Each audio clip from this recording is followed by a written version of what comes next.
A lot of people will think that they've seen this act before. Just a few years ago in 2016, the two leaders also tried to form a unity government and it collapsed a few months later. Mostly it'll fall on the two leaders to prove to everyone that this time is different. I think there are signs that this will prove to be a sequel with a better ending, or at least slightly better ending, rather than a rerun of the last time.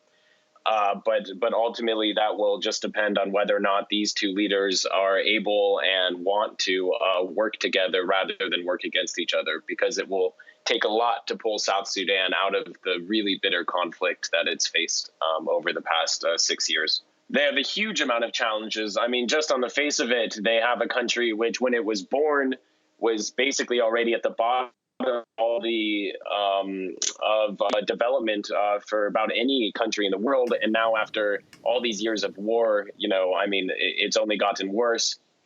Pretty much at least half the population, if not more, was displaced during this war. But honestly, I think that just their first challenge will be to convince their own people that they're serious about ending this conflict and striking a path forward.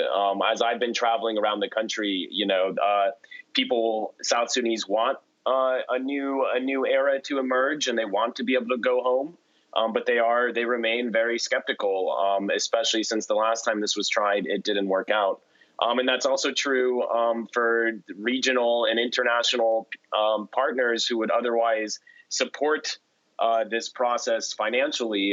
They're also so skeptical that it will take quite a lot from these two leaders to really even get the support they'd like to see from the international community to really help the country move forward. So I think a lot of this will just be symbolic, but more than symbolic, actually real gestures that show that these two are not just going to be bitterly at odds with each other for the next several years.